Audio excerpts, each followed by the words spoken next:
So thanks everybody for joining us. My name is Connor, and you're very welcome to the first of our Dún Laoghaire Greens Expert Speaker Series. So the series is designed to engage members on issues that matter to them, and tonight we're starting with transport. So legally, our binding emissions targets, they necessitate that we reduce transport emissions by half by 2030. So what are we doing to achieve this, and what's going on in Dublin and what's going on nationally? We're delighted to welcome Dr. Brian Caulfield, who's Professor of Engineering and Head of Discipline in Civil, Structural and Environmental Engineering in Trinity College Dublin. Brian has over 200 research papers published, which is a hell of a lot, and he is a regular contributor in Irish media on transport. Tonight, as well as our talk, he's also going to feature on EcoEye straight after this at 8 p.m. on RT1. So, Brian, you're very welcome. Thank you very much, Connor, and thank you very much for the invite to come and speak to you this evening. So Brian's going to present on the pressing transport issues for about 20 minutes. Then we'll have a conversation with our local Green TD and Minister of State, Ossian Smyth. So give about 15 minutes for that, and then we'll open the discussion to questions from the audience. Brilliant. Okay. Thank you very much, Connor, for the invite to talk to you all this evening. Yes, I've published lots of papers, but my most recent ones are with Connor, who is publishing a lot now in the mobility space as well. So it's great to be able to work with him as a great colleague in Trinity, but also in his role here in Dún Laoghaire. I live in Rathdown. I live in Goatstown. And I'm the back of my garden in one of my COVID office talking to you this evening. So in Trinity, I'm an associate professor and head of discipline in civil engineering. Civil engineering in Trinity has a long history of engagement in terms of transport with the city and beyond. The Simon Perry building in Trinity is our civil engineering building, and it is named after the late chair of civil engineering, Simon. And there's one of the bridges on the Luas, the Bridge of Charlemont, named after Simon as well, because he was very instrumental in getting that piece of infrastructure built. And during, I think it was the week before last, I met with the minister, with Mr. Ryan. And he did comment that Simon was one of his mentors and one of his heroes in transport. So it's nice to be able to carry on the legacy that he had set up in Trinity. So what I'm going to talk to you this evening, I think about 20 minutes to talk about transport emissions and cutting them by 51%, and how we do that. Anybody that's heard me talk on this topic before, you'll probably know that I'm not very optimistic about this happening, but I want to kind of bring you through what my thoughts on it and kind of some of the obstacles that we have in this area. Okay. So I'm not going to dwell on this slide too long, but basically transport emissions are huge. They in 2021, when there was lots of lockdowns, it made up almost 16% of our total emissions. It's not written there, but the last time we did a national travel survey, 75% of all trips on this island were taken by car. And that's why it's really, really difficult to do what we're trying to do. And it shouldn't be lost on anybody that when the Climate Action Plan was announced there just before Christmas, the minister constantly said that transport was going to be the most difficult thing to do. And he is 100% right. 94% of these emissions come from road-based transport, and about 60% of them come from passenger cars. So these emissions are really big, and the really hard thing about changing this is that where transport emissions come from are based upon where we live and where we work. Where we live and where we work seldomly changes for the majority of people. And that means it's really difficult to retrofit new modes or new mobilities around people in such a short time frame, which we currently have. So if you looked at the Climate Action Plan, in it has avoid, shift, improve. And I talk avoid, shift, improve a lot when I talk about transport policy, and it's not what the AA said on Twitter. It's not, the policy that you have when you go to Coppers, avoid, shift, improve. it's a very sound theoretical basis on how we change our transport emissions. In terms of avoiding, it's reducing the need to travel in the first place, better land use planning, but land use planning takes decades to really have the impacts we want. The avoid that I think we can do before 2030 is around working from home. The shift is moving people to more sustainable modes of travel, more public transport, more active travel, and the more of that, the better. And then whatever's left over should go into the improved category. If somebody has to own a car, I own a car, it is a fully battery electric car. I live in a terraced house with no driveway, so it is difficult to own an electric car if you're in that kind of space, but I'm very lucky to have one. But in that space, you do need to, in terms of an electric, in terms of your vehicle, it should be electric or as clean as possible. And that's what hits into the improve. The improve also covers freight, and that's something that I want to talk about as well. So these next 3 slides are taken directly from the Climate Action Plan and what government want us to do in terms of, or what's been set out for us to do in terms of reducing our emissions by this 51%. In terms of avoid here, it's around behavioral change and more sustainable transport measures. But the key thing here is 20% reduction in the total vehicle kilometers, 20% reduction in total car kilometers, and 20% reduction in commuting car kilometers. So that is a huge target to try and achieve. And then overall, in terms of fuel usage, a 50% reduction in fuel usage by 2030. I think it's Monday it's coming out, but the judgment will come out on the Galway outer bypass and how that stacks up and should it go to An Bord Pleanála. All that scheme will do, it doesn't hit any of these. It doesn't reduce car usage, it doesn't reduce commuting, it doesn't reduce fuel prices or fuel usage. So in terms of avoid, that type of a project doesn't hit that at all. But under this, it's 2.1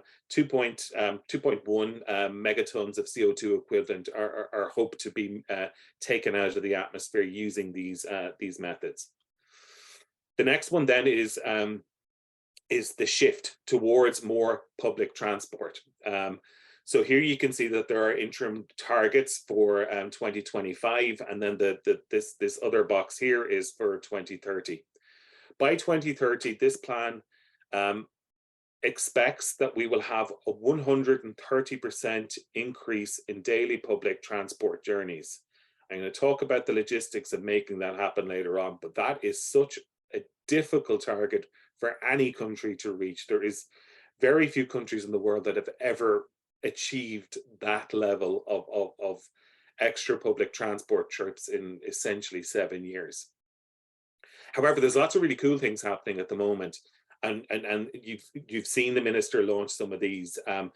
The project in Athlone, I think, is a game changer with the introduction of a whole new fleet of electric buses. It's part of one of these Pathfinder projects. So there's definitely lots of green shoots in terms of what's happening in transport. And that's one of the projects that I really love, and I think it could be transformative. And the population of Athlone, that can be mimicked or it can be replicated across the country. And this type of public transport infrastructure could be repeated in many other places. And then the final one is improve. This is the one that I have the most difficulty with. It's the one I don't like.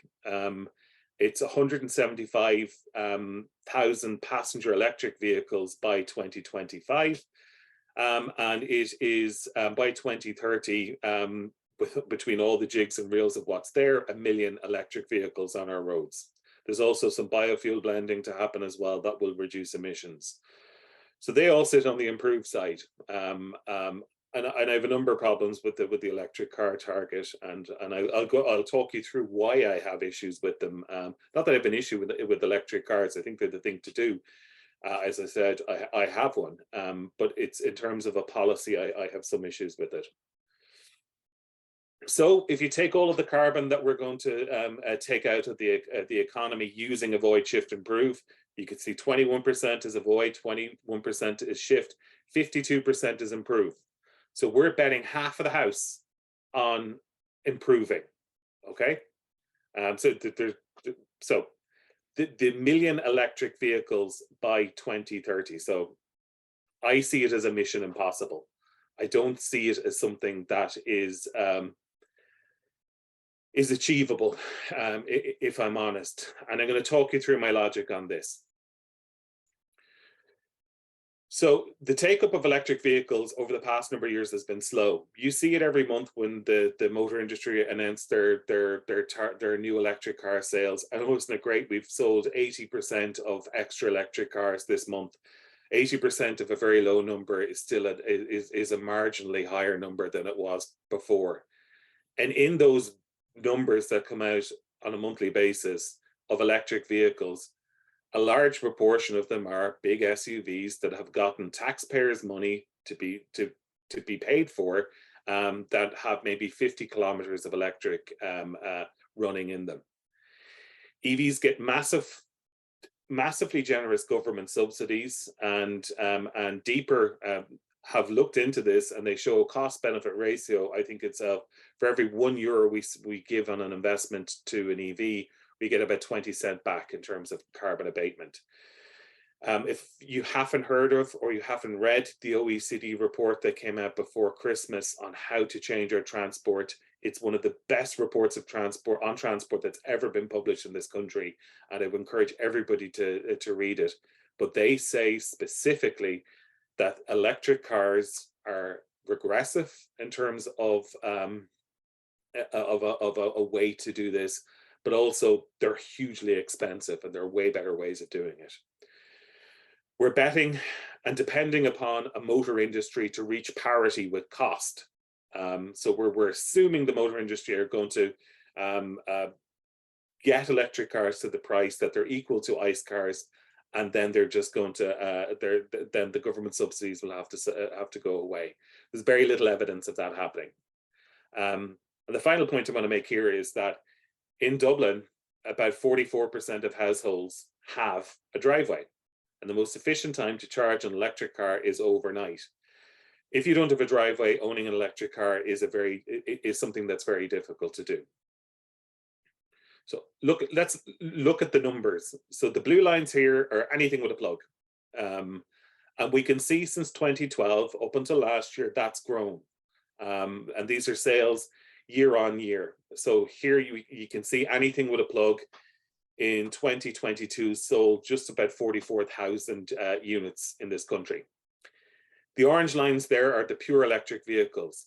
After 2030, the blue line here of anything with a plug, so a diesel or a petrol plug-in, a hybrid, they will have to go out of the system because we want to get to net zero. We tend to own our cars in this country for about 9 to 10 years. That's the average lifetime of a car, or age of a car in Ireland. So we will have these hybrids rocking around our roads for decades, maybe into the 2050s, 2060s, because they're still being sold. The more troubling thing is, up until, I know government are saying 2030 for the ban on sales of ICE vehicles, but we can't do that. We have to follow what the European Commission's saying. They're saying 2035. So we could have petrol and diesel cars across this island up until 2045, even into 2050, given how these vehicles are made today. So this shows the progress, and you can't doubt that there has been progress. Between 2011 and 2021, this is the sales of all cars in this country. You take the average, it's about 100,000 cars per year are sold in this country. So what we want to do on top of this is add electric vehicles. When you think about the industry itself, it's geared up to sell about 100,000 new cars a year in this country. And if we're to meet the million target by 2030, we will have to add more cars to this. So that shows the level of how difficult it's going to be to get to that target. The other thing I would say about the target as well is that to reach it, one of two things need to happen. One main thing needs to happen. We need to stop selling anything that you can't plug in today. Otherwise, we will never get to that target. And this shows what happened. This is the trajectory to get to 1 million cars by 2030, looking at the rate of growth that's happening at the moment. That if we double the growth that happens year on year, that's how we're going to get to it. All the way along here to 2030, we're still selling petrol and diesel cars. Yeah, let's say that drops from 100,000 a year to 50,000. We're still going to have to sell between 2029 and 2030, 300,000 cars. So that's 3 times what we sell on an annual basis. It is something that is an impossibility. Where are these cars being sold? They're generally sold, and if you look at the statistics, Dún Laoghaire comes out at the top. The majority of electric vehicles are sold in Dún Laoghaire. These dots here show the areas, or sorry, show households that have a domestic charging point. Each dot is 4 domestic charging points. And you can see the highest concentration of them are here in the Greater Dublin area, some in Cork, some in Galway, Limerick, and small clusters in Waterford. In Dublin, the average distance travelled in Dublin city, the average distance travelled by a motorist is about 6 kilometres a day. In Donegal, it's about 24 kilometres a day. If we want to decarbonise transport, we need to decarbonise the 24 kilometres much more quickly than the 6 in Dublin. Also, the people in Dublin, in this area here, all have access to the DART, the Luas, the largest bus network on the island, a huge number of cycleways. So the cars are being sold in absolutely the wrong place. On top of this, and this is research that we've just finished in Trinity, we looked at, okay, how affordable are these cars in the first place? So we looked at 2 different vehicles, the Volkswagen ID4, and we looked at the Renault Zoe. We looked at the sale prices for both of them, and these include all of the grants that we give them. 48,000 for the VW and 30,000 for the Zoe. You look at the payback over weekly or monthly, over a 2-year period or a 3-year period. On top of that, we put in an extra 20% reduction. We're assuming, right, okay, in the next 5 years, they could come down by 20%. What is the probability of that? I'm happy to share this paper with anybody if they want to drill more into the statistics on it. However, what it shows is, and the far line here is probably the one to look at, under each of these different scenarios, the most optimistic one being you buy a Renault Zoe at 20% discount and pay it back over 5 years, that 54% of households, 45% of households could actually afford that. Okay, so when we look at across the whole island, the affordability of these cars isn't there. And then when you put that on top of asking people to retrofit their houses, put in heat pumps and all of the other things that we need to do to decarbonize our transport, it shows a gap. It shows a jarring gap in what is achievable. At the moment, yes, we sold 44,000 of these cars last year. At the moment, we're hitting the low-hanging fruit. We're hitting the people that want to change over. In the most leafy parts of South Dublin, that will plateau. That will plateau very soon. And the amount of new cars that are going to be sold will stop.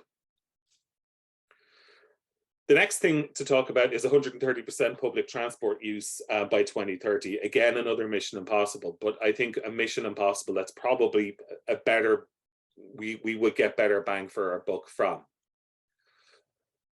One of the key things that I wanted to show you at the start of this is the different modes of transport. Politicians and political parties, when they get hold of transport maps and they get out the crayons and they say, right, we're putting a metro here, we're putting that there, we're putting whatever else, wherever it's going to go. The key thing to remember about any of these modes of transport is the capacity that they're there to deliver for. One thing I'm going to say before I get into any of this, public transport, to wash its face and to get approval by cabinet and by government, has to jump through so many different hoops. It has to prove itself for decades before a shovel goes into the ground, whereas a motorway can get built pretty quickly in this country. And some of the motorways, like the Dublin to Waterford motorway, and I'm from Waterford, That doesn't meet any international standards for road usage, yet it was built. So I'm prefacing everything I'm going to say about what should go where based upon that. In terms of bus usage, it's about 1,500 passengers per direction per hour for regular bus service.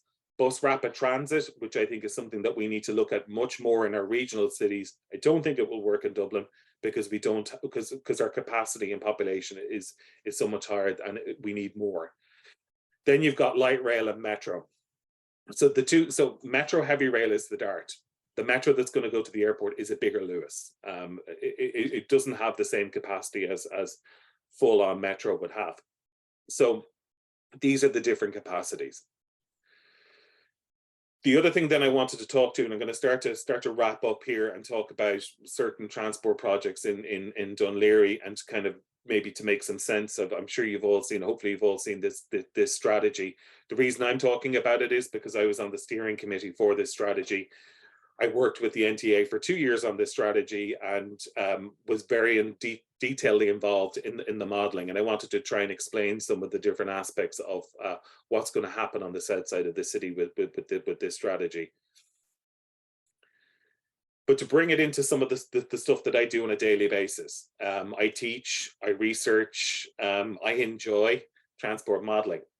This is the network of transport, the ERM, the Eastern Regional Model that we have in Dublin.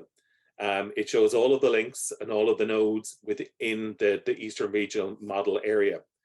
And the National Transport Authority model this network, not only for the morning peak and the evening peak, it also models an inter-peak period when there's lower traffic. It models weekends.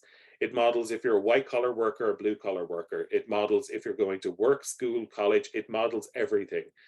It has a very good calibration rate. They would have modeled what was expected to happen in 2016. And then they went back when it got to 2016 to see, did the model predict correctly what it was they modeled back, say, maybe in 2011. So the model, like everything, is only as good as the data that goes into it and the people that use it. But I have a large amount of confidence in the modeling approach that is taken by the NTA. They come into Trinity, they teach this model. There's 2 adjunct assistant professors from the NTA that come into our department in civil engineering, and they teach how to use this model. It has large numbers of flows within it. This is just to give you an idea of the flows and the network impacts that we look at within the model to predict where congestion is going to happen. What happens if you stick in another light rail line? What happens if you put in a metro line? What happens if you improve cycling? All of these types of policy questions we can look at with this model, and it gives us pretty accurate results. But it has to be modeled in this way because transport investment of transport infrastructure is massively expensive. This is just another example of the boarding data that we get from the NTA model on where people are getting onto public transport, where they're getting off of public transport, where we can do better, where there are gaps. And all of this information is collated and it's put out by the National Transport Authority. So this is probably one of the maps that got a lot of attention after the strategy was launched. So the strategy was launched over a year ago and it was approved yesterday or the day before by Cabinet and signed off by the Minister. And this shows, this is 2042. So they modeled out to 2042. By legislation, this strategy that the NTA produce has to be done every 5 years. And this is the current version of it. And in 5 years' time, another version of the strategy will come out. It shows the Dart. It shows all of the different light rail lines that they want to build before 2040. One of the main things that we took as a given in this strategy that was going to happen was Metro Link from Charlemont to the airport. That was happening. And then everything else we modeled was based upon and off of that. So the part of the city that I wanted to focus upon was the part of the city, I suppose, that impacts upon your voters and your party members locally the most, and that is on the south side of the city. And maybe to explain some of the things that are happening here, and to whatever extent I can, I'm very happy to answer questions on it.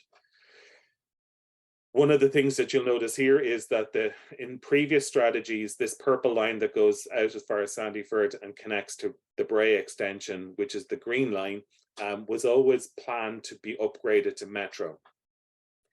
And that's why the trams are a little bit further apart on the green line than they are on the red line, because they had expected to increase the size of the rolling stock.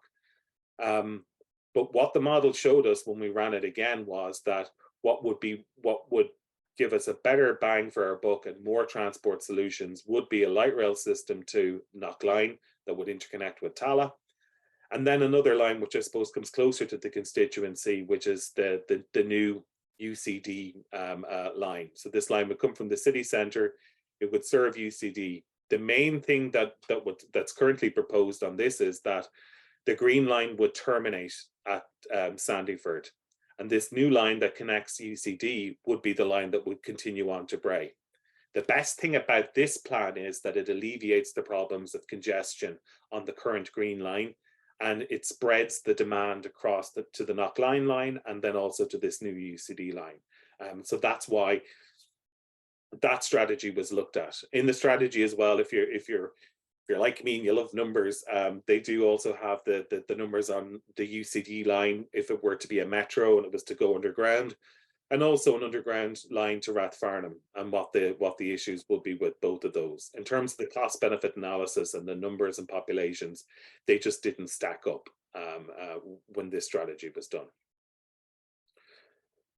This strategy will achieve the emissions that the reductions that are required. It will get there by 2042 if this strategy is put in place. This strategy will cost, I think, from memory, I think it was 35 billion euro for the Greater Dublin area to do that full strategy.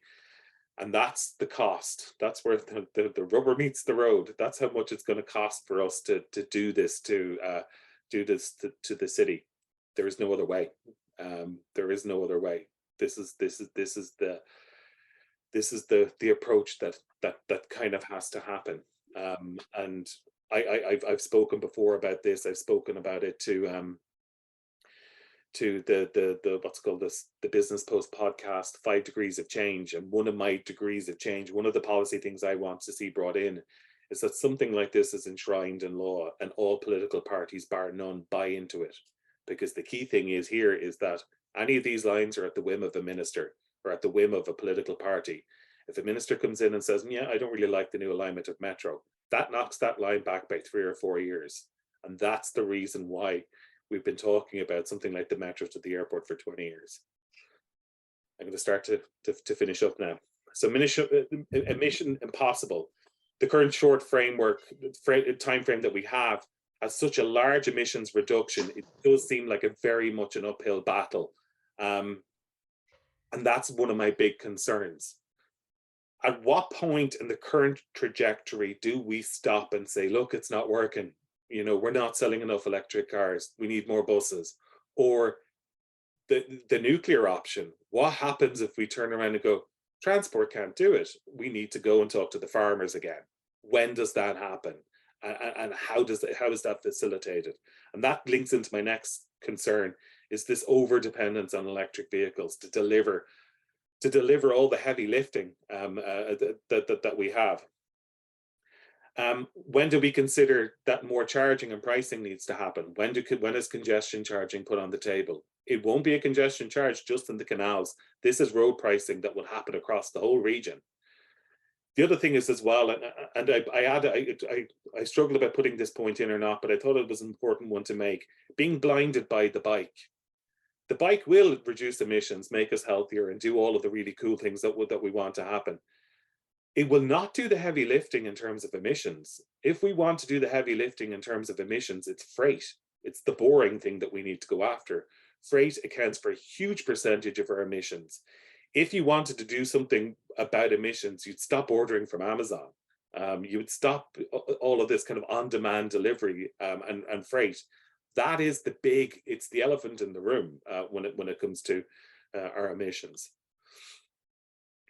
I think we could do some policy U-turns, and I was hopeful when it happened, it didn't, that we move towards, instead of thinking about electric cars, selling them, talk about the electric kilometers traveled. I think that's a much better metric.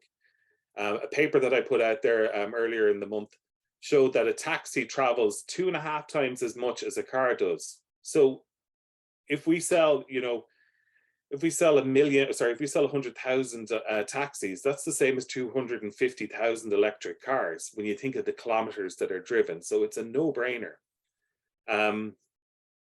Target any funds available for EV subvention into transport poverty and to ease this just transition. The data, the analysis all shows us that these are not affordable. They've been sold in the wrong parts of the country. And this will end up in a transport poverty and a huge just transition issue. I think we need to expedite the delivery of public transport projects. I don't think it's acceptable that they're taking as long as they are. I fundamentally agree. I fundamentally think that we can do this quicker. But one of the big problems here also is that we've underinvested in public transport for decades in this country. And if we are to do it at the speed at which we need to do it, the whole city would be a construction site. We can't build 2-3 mega projects at the same time. We need to phase them. So we need to phase them in such a way so that they cause the least amount of traffic or mobility or movement problems across the city. The second last point is I think we need to look at the Welsh example for a number of reasons. I think the Welsh are doing it much better than we are at the moment. They've decided to stop building roads. They will not build any new roads because they can't afford to in terms of climate. They've also introduced this system of the ombudsman for the future, so that if a project comes across someone's desk and if it doesn't do what people need it to do in 2030 or 2040 or what kids need it to deliver when they become adults, then it gets knocked back. We can no longer build roads and drive around in electric vehicles at the sake of future generations. And I know I keep talking about EVs, and as I said, I do have one. But the life cycle costing of these EVs, where the lithium is coming from, we don't have enough copper in this on this planet to build all of the electric things we need to do to decarbonize. And that kind of goes into, I think if anybody thinks that technology is going to save us when it comes to climate change, one, they don't understand the problem. Two, they don't understand the extent of the problem. Or three, they're trying to sell you something. That's what I think when somebody says to me, technology will do this. The final point I'll make, and I'll get off my soapbox, is we need to reprioritize our urban realm. We can no longer have people say that, the road is for cars and this kind of blinkered view of this. I heard somebody on the radio speak about this yesterday. And he was a retired gentleman, and he basically said that it was on News Talk, I think it was at lunchtime, and he said that he cycled for 40 kilometers every work day, 20 there and 20 back. And he basically put it in a really eloquent way that he said that, you had to work to move, you had to work to get to where you needed to be. And he just turned around and he said, everybody at the moment would drive to their desk if they could. And that mentality really needs to change. And the space that's in our towns and villages, the space that's been reprioritized in Dún Laoghaire and in Blackrock, that isn't the car space. That was never designed for metal boxes. It was designed for people to move around. It just so happens it was in metal boxes, but that has to change. And as I said, the OECD report highlights that a lot in what they put out. Okay, now I'm going to stop. And yeah, there's a few more slides here. Build it and they will come. We build public transport. We've never regretted a public transport project in this country, ever. We've never regretted any of the cycling infrastructure. If we continue to build roads, they will come. The decision Galway is coming up pretty soon. And that's a test case. That's going to test the metal. That's going to say whether or not what type of cities we want to have in this country. And if it goes for this bypass, that all it will do is move cars from the city out onto a road. And there's never been a road built on this planet that hasn't resulted in more cars. I think it's one to watch very closely. And I know the party are looking at it very closely at the moment in Galway. And now I'll definitely stop, Conor. And thanks, Brian. I'll hand straight over to Ossian here, who's joining us. Hi, everybody. Hang on, there we are. Can you hear me clearly? Yeah. Great. Yeah, I think that was really interesting. Thank you so much, Brian, for giving us that talk. And I made a few notes here as I went along. Connor, did you want me to pick up on some of the things that Brian had said, or what would you like me to do? Do you want to have a bit of it? Do you want to do questions in the audience, or what would you like to do? Yeah, if you want to go ahead, Ossian, with about 10 minutes of discussion with just yourself and Brian, and then we'll hand over to the audience. But if people want to start writing in the chat box any questions they might have, or else we can just ask people to raise their hands after Ossian's finished with his few questions. Brilliant. Okay, thanks very much. So it's good to hear kind of a point of view from somebody from a theoretical or an academic point of view, looking at this. And I know as well that you've been involved in some of the kind of research and physical projects. And I think you said that you actually worked on the GDA transport strategy. So you've actually done that stuff in the last week. So, and actually one thing I noticed was there's a line in that transport strategy through UCD, like a new Luas route that goes through UCD, I think from Charlemont to Sandyford. Is that new to, that line wasn't on the previous one from 5 years ago, was it? Nope, that's a new line. The UCD is one of the biggest trip attractors in the state, and that line was envisaged basically to alleviate the congestion that's happening on the Green Line, and that they saw that there's a demand on that side of the city as well. So between the Green Line and the Dart, there is excess demand. So are you roughly thinking that the line would start at Charlemont and then go down the N11 or something, and then go through UCD that way? Is that roughly it? The alignment hasn't been drawn out yet, but that's probably roughly what it would be. And then the alignment would it would take passengers then onto Bray with the extension that's going to happen to Bray, and then the Green Line that it currently stands would terminate at Sandyford. Yeah, that line is so congested that the alleviation would happen. I remember a couple of years ago, I met the president of UCD with Eamon Ryan. This before he was transport minister, and the head of the dean of the faculty of engineering or something, and they'd come up with a plan to put the metro through UCD, and their idea was sort of Sandyford or Sandyford to UCD, Charlemont, and then on going north up to the airport. So I think his vision was that UCD would be connected to the city centre, to Trinity College, to DCU, and onto the airport. So it was this kind of, it's a nice idea, and we've gone to Sandyford, and presumably the work that was done in the metro alignment didn't arrive at that. So it's kind of something new to see a line going out to a line going to Bray, or sorry, a line going through UCD. That's a novel thing. The other thing is that there's a line on the map going to Bray, which is kind of the old Harcourt Street Rail alignment, whereby that Luas line would connect into the Dart line, and there's actually a bridge going across. I suppose it's a viaduct or something going across a deep road next to Cherrywood, and it's still there. This railway bridge, and it would cut across Loughlinstown Hospital, and Loughlinstown Hospital were not being very cooperative about this, and we rezoned some of their land at the last county development plan to make sure that they did change their view on it. So I'm happy to see that.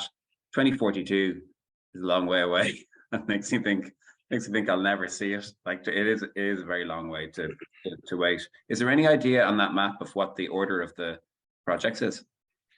So before the next strategy, so that metro or the light rail to UCD, the reason metro wasn't selected was because of capacity. There isn't capacity, there isn't demand on that corridor for a metro. The thing you need to think about UCD is that it's only in term for what 9 months of the year, so the demand drops off a cliff. So that's one of the reasons. The order of them starting, the next big one that should start is the Lucan Luas line. To me, that's one of the most important parts of the network. It opens up that whole side of the city to public transport, and to me, it's one of the most important lines that they're hoping to construct. Finglas Luas as well is a very advanced stage, and that's the extension of the Green Line from Boombridge out as far as Finglas. And I think the Bray extension, that also has that's also one that's expedited. But the ones that you saw, say, to Rathfarnham, the one to UCD essentially, and some of the ones on the north side, they're probably later, towards the end of the decade, sorry, the end of 2030 into 2040 before they're delivered. Okay, fair enough.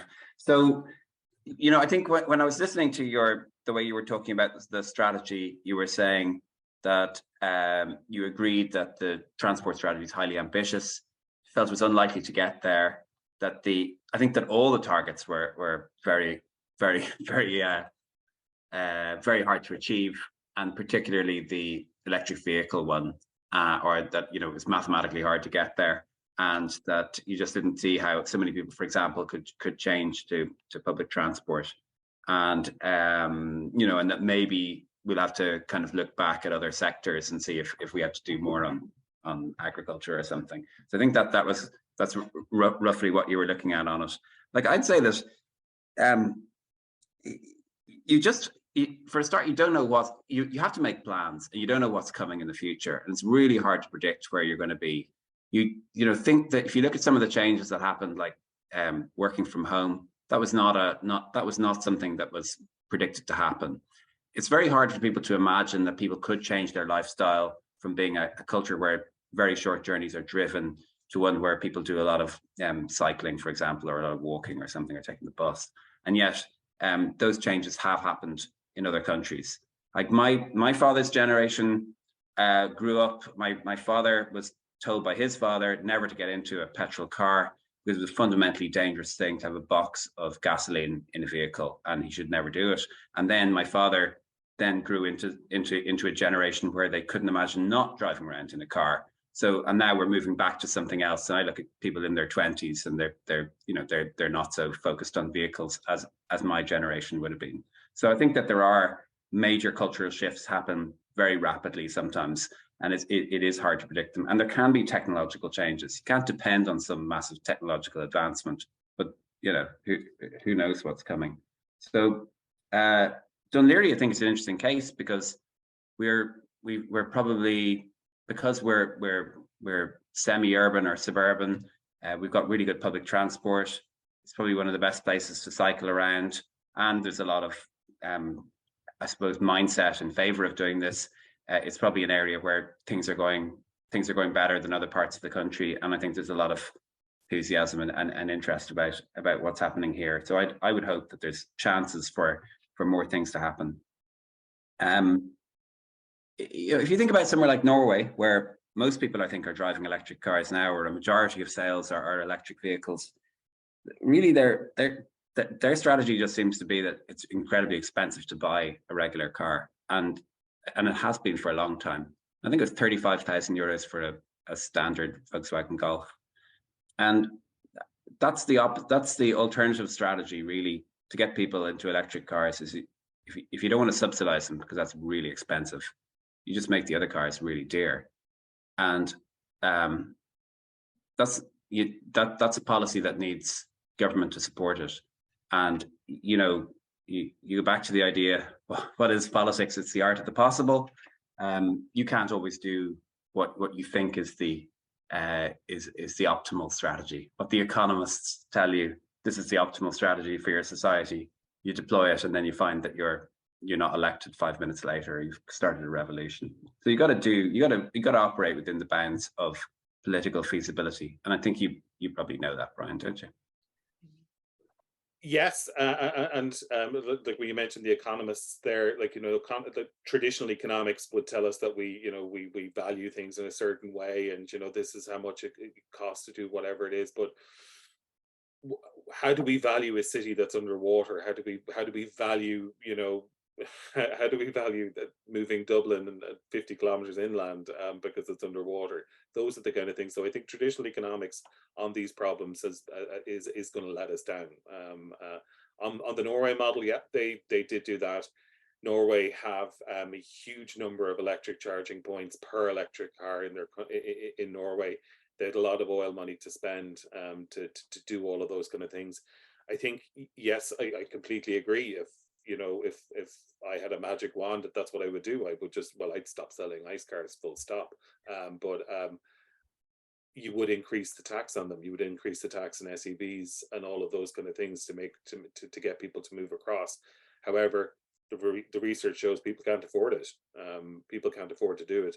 And outside of Dublin, outside of Dún Laoghaire, there aren't the public transport options there to facilitate people. And that's the political question. How do we deliver that in a timely and cost-effective way? Yeah, like one thing you mentioned is congestion charging, and again, very difficult political thing to get through, but not impossible. So you can see in London, they brought in congestion charging. They did it at a time when I think 13% of people were commuting into London to go to work.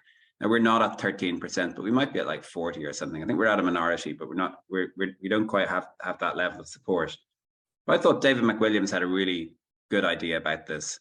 He suggested that you kind of make a deal with the public where you say it's free to use public transport in the city centre, but you got to pay if you want to drive your car. So it's kind of a quid pro quo or something. And I think something along those lines may work. We have congestion charging we've listed, I think, in our programme for government as an option to consider. And I don't know if it's in the climate action plan, but it's definitely a thing to have a look at. But it's like Mount Everest or something. Tell people they have to pay to go into town. They might kill you. That's kind of how I feel about that. You're not wrong, but it's how to say this sensitively. It's the people from that drive up into Dublin that feel that they should be able to get wherever they need to in Dublin by car. And if I'm on News Talk or on RTE, it's always somebody like that sits in the Dáil that I'm up against. And why certain TDs from a particular part of Munster, why they should have to even countenance getting into a car. But a quick win for me would be this 12,000 car parking spaces for public servants in Dublin city centre. Yeah, I think the weird thing is we have a lot of car parking spaces for public servants. We've said that one of the pillars of our strategy is the public sector leading by example. So, it's not convincing if a government department is telling you that you need to leave your car at home when you know that all the staff there are driving their cars in. Now, it's not even. You actually find most civil servants don't have a place to park in town, but certain public sector bodies do have car parks. And the last time the Greens were in government, they put a law. They actually managed to pass a law which allowed for a tax on parking in city centre areas, and that law was never commenced, even though it was actually passed at the Dáil. So it is an option for the Minister for Finance, who's now Michael McGrath, to do that, or it is a possibility for this government to ask to do that. Another option is just to take the car parks and sell them, or just build things on them and pay off the people who are parking there. So you just say to everybody, listen, here's $2,000, we're taking your car parking space away, which is a kind of a thing that happens. That's a negotiated settlement that is a possibility. So, maybe there could be places where you could build housing or something in the car park, or do something else that redevelop it into something. So I think that's a possibility, but it's definitely needed for leading by example. And like on the leading by example, I noticed that most of the cabinet are not in electric vehicles. The cabinet recently, they all got moved into Garda cars and being driven by Gardaí, but the Garda cars are not electric. And I got onto the Gardaí about it, and I'm in discussions with them right now. But again, the optics of it are not good. You've got to be able to show that if you're not doing it yourself, how do you persuade somebody else to do it? And in fact, in Trinity itself, there's a lot of parking going on, and there's a lot of being able to drive your car right into central areas of it. I'm not quite sure how that's all allocated. And on special days when people used to get their degrees, they used to be able to park absolutely right in the center of the most historic areas of the campus. I'm not sure if that's still continuing. Is it, Brian? No, you're not allowed to do that anymore. Fellows are allowed to they get a parking space. I'm a fellow. I have a permit. If I want to go into Trinity, I can. But there are, I think it's 99% of people get to our campus not using a car. Our campus is very close to the campus you work in. Yeah, and in fact, what you find a lot of times is that the head of an organization is given a special parking space, which is almost, you said people would like to drive to their desk. Well, it's right beside the door. It's like the best parking space you could have. And everybody who's going to work in that building walks past the space that has a person's name written on it and is told, that's the definition of success in society, is you have the best parking space. And and that exists now. I see in the Department of Agriculture, Minister Square, Minister of State Square, and it's written on it and so on. It's right by the door. And when I was in Dún Laoghaire County Council, they did that. They had a mayor square, and I installed cycle parking in the square, in the parking space, just to try to, and in fact, just to show that you could fit 10 people on bikes right beside the door. So again, it's just another example of a signal being sent out to all the members of an organization that the thing to aim for and the thing to aspire to is to have a parking space really, really close to the door. And you're saying about trying to get the best parking space. When you go to the gym, and people who are going to the gym to do exercise, they will spend some time driving around the car park trying to get as close to the front door as possible before they run 10 kilometers or go and do a load of exercise. So there is really something built into people that they want to try and get their vehicle absolutely as close as possible. And the closer the people get to the destination they're going to, the slower they get because they're allowed to get closer.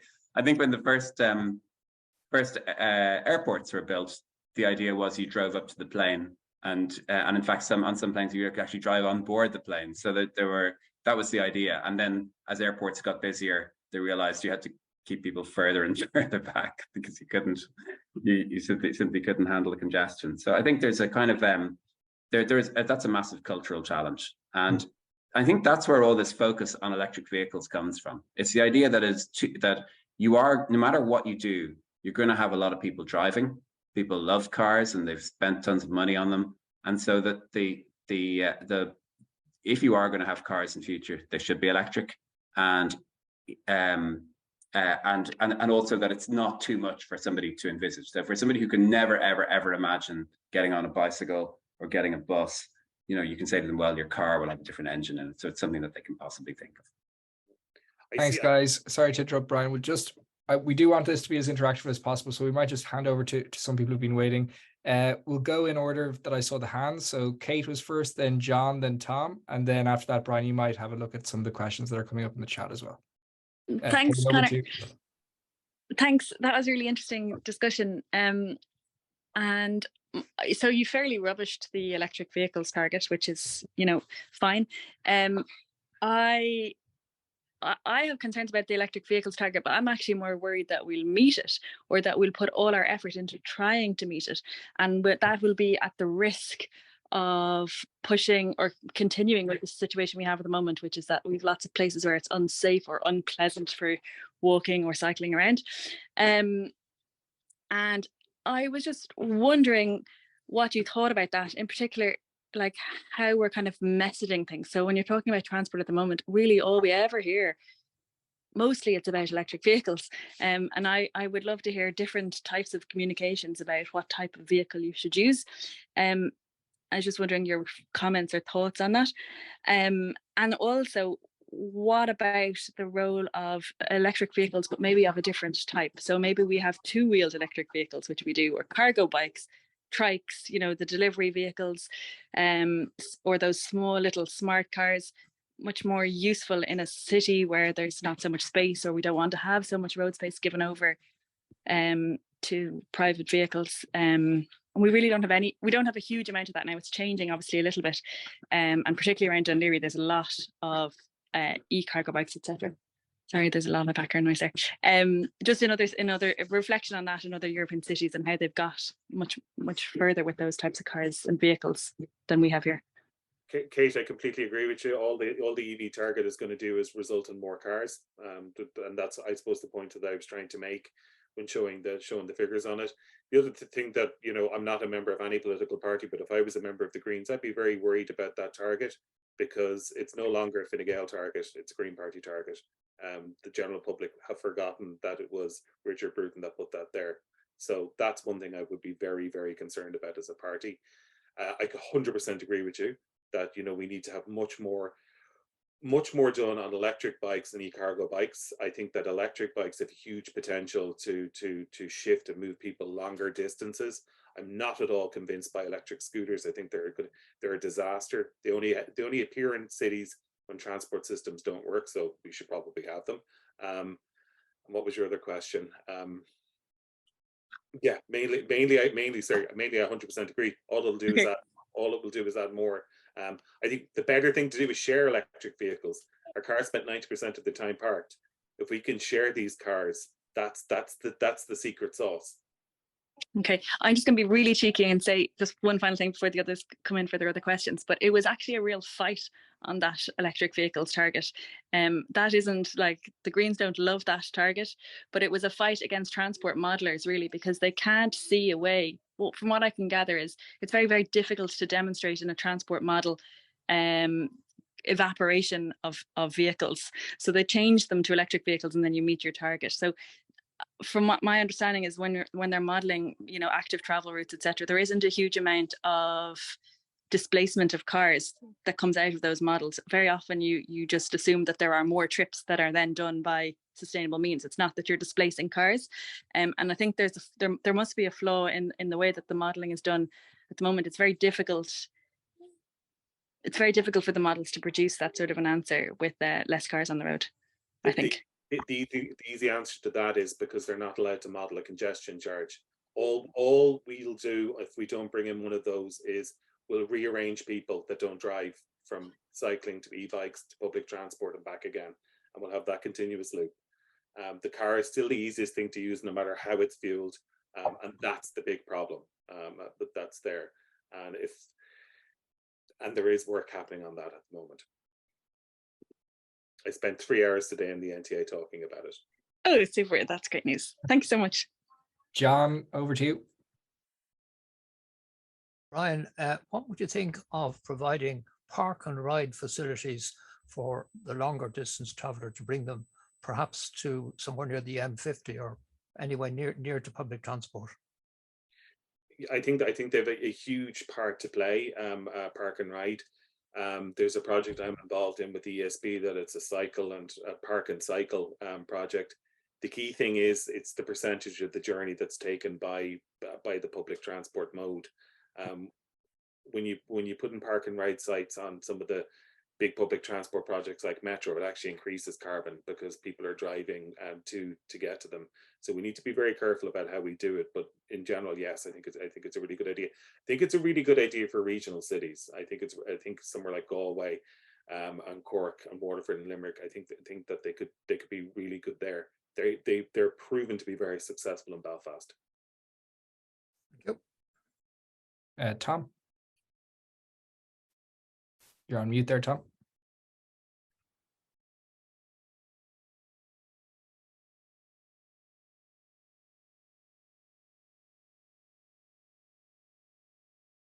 On mute there. Sorry about that. Thanks, Brian, for this. Be glad to know in Dún Laoghaire, Rathdown, County Council car park now, most times the car park's only 50% full, even if it's that, right? We have moved in a lot of vehicles there, and a lot of the 50% of vehicles, there's a lot of the staff are using electric cars, but most of the staff come by public transport, and there's a large amount of bikes there as well. So as a council, it's moving on and it's seeing it that way.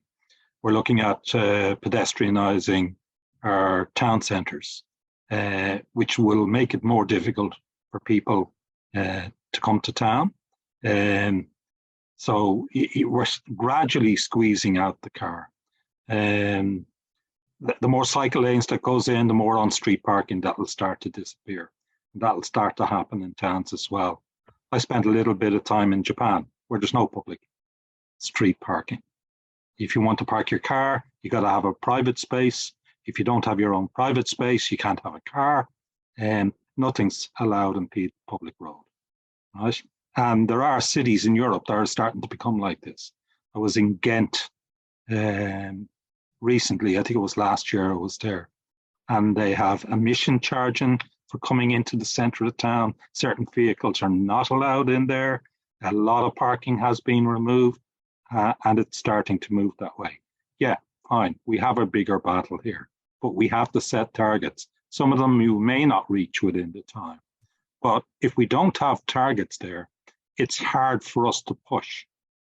At local council levels, if there's no targets there, we can't keep pushing to do new things there to help us try and achieve those targets.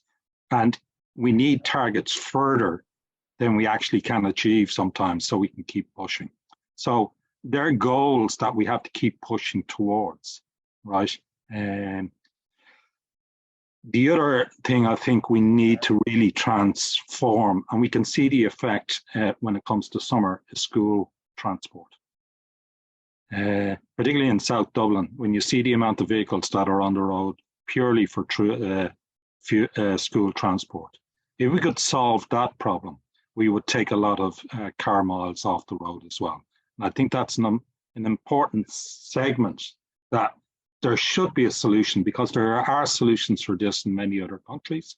And if we looked at countries similar to ourselves that have solved this problem, surely we could implement that in our areas as well.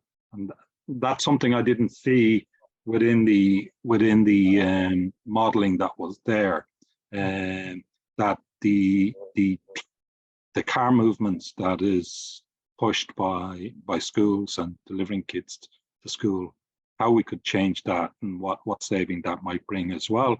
We should be able to measure it between when transport is, when schools are off, and what's the difference and what's the savings on it as well.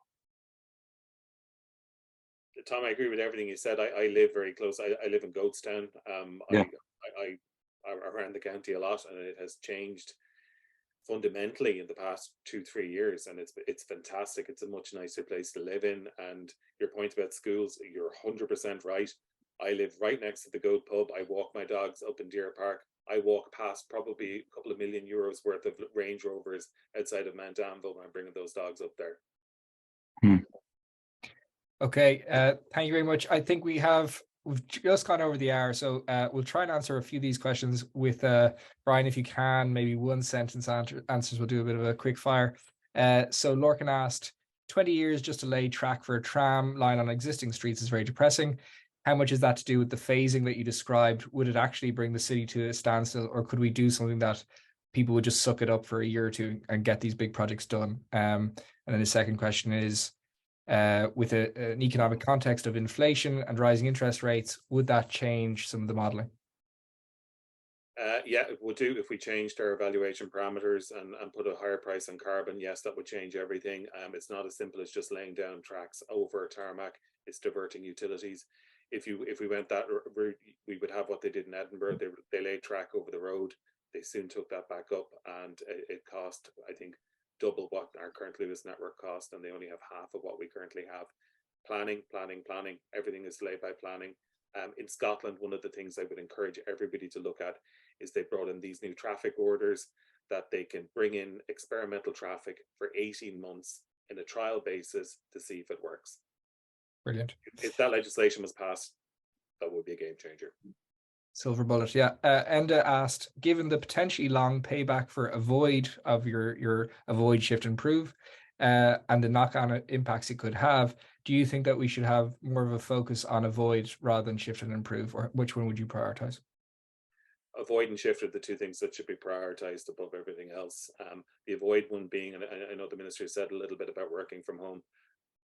That does, the research shows that when people work from home, they take a lot more shorter trips, and they would have probably taken public transport to get to work. So and the emissions as well go up, but by domestic heating and lighting. More asks, what about free park and ride along roads with CCTV that people aren't abusing it? Is that something that you think the government should be doing, or what do you think a quick investment for the likes of Dún Laoghaire, what should we be doing? Yeah, I think park and rides are great. Again, as it depends upon what percentage of the trip is taken out. The quick and easy wins. Dún Laoghaire done nearly all of them. You know, the e-cargo bikes are amazing. The e-bikes are amazing. The cycle infrastructure is amazing. You know, if any other town or village came to Dún Laoghaire and saw what they've done, they've done almost all the low-hanging fruit. As I said, freight is that's the elephant in the room. It's the thing that causes the highest amount of emissions. And the e-bikes, the cargo bikes go a bit of the way to that, but more needs to be done. Final question from Philip on e-bikes, actually.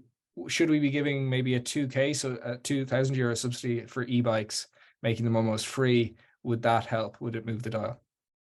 I think at the moment it's 1,500 for e-bikes.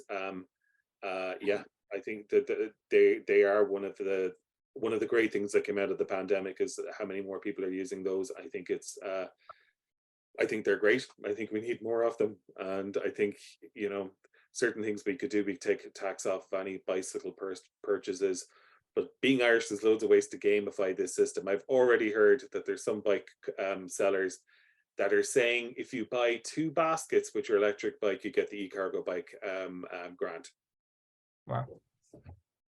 There you go. Well, thank you very much for that, Brian and Ossian. That was really, really entertaining, really fascinating topical talk. So great start to the series. We've just put in a link in the messages for our quiz, which is in February in about 2 weeks' time. And just thank you again to Ossian and Brian. Really, really fascinating speech. And thank you everybody else for joining us. Talk to you soon. Good night. Thanks everybody. Bye. Bye.